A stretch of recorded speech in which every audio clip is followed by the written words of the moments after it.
Sejarah mencatat keberadaan Pos Indonesia begitu panjang. Kantor pos pertama didirikan di Batavia, sekarang Jakarta, oleh Gubernur Jenderal G.W. Baron van Imhoff.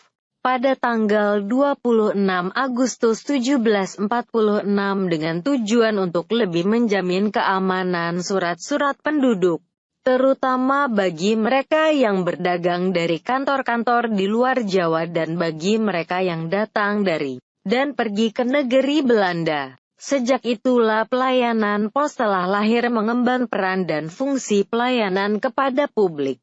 Setelah kantor pos Batavia didirikan, maka 4 tahun kemudian didirikan kantor pos Semarang untuk mengadakan perhubungan pos yang teratur antara kedua tempat itu dan untuk mempercepat pengirimannya. Rute perjalanan pos kala itu ialah melalui Karawang, Cirebon dan Pekalongan. Perubahan status Pos Indonesia telah beberapa kali mengalami perubahan status mulai dari jawatan PTT Pos, Telegraf dan Telepon. Badan usaha yang dipimpin oleh seorang kepala jawatan ini operasinya tidak bersifat komersial dan fungsinya lebih diarahkan untuk mengadakan pelayanan publik. Perkembangan terus terjadi hingga statusnya menjadi perusahaan negara pos dan telekomunikasi (PN), Postel.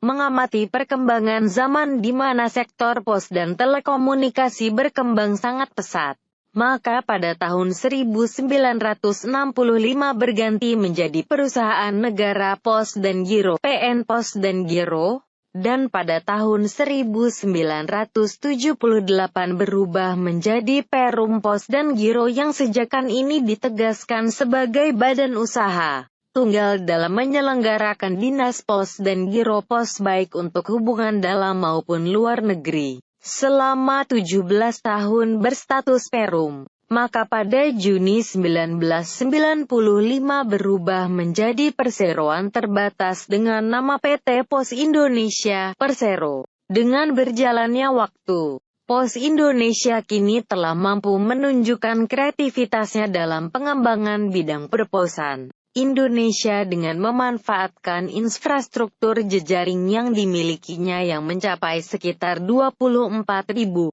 titik layanan yang menjangkau 100% kota, kabupaten, hampir 100% kecamatan dan 42% kelurahan, desa, dan 940 lokasi transmigrasi terpencil di Indonesia. Seiring dengan perkembangan informasi, komunikasi dan teknologi, jejaring Pos Indonesia sudah memiliki 3.700 kantor pos online, serta dilengkapi elektronik mobile pos di beberapa kota besar.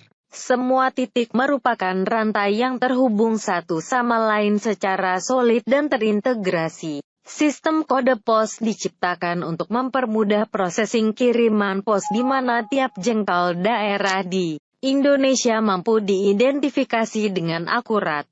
VISI menjadi perusahaan pos terpercaya. MISI berkomitmen kepada pelanggan untuk menyediakan layanan yang selalu tepat waktu dan nilai terbaik, berkomitmen kepada karyawan untuk memberikan iklim kerja yang aman, nyaman dan menghargai kontribusi, berkomitmen kepada pemegang saham untuk memberikan hasil usaha yang menguntungkan dan terus bertumbuh, berkomitmen untuk berkontribusi positif kepada masyarakat, berkomitmen untuk berperilaku transparan dan terpercaya kepada seluruh pemangku kepentingan.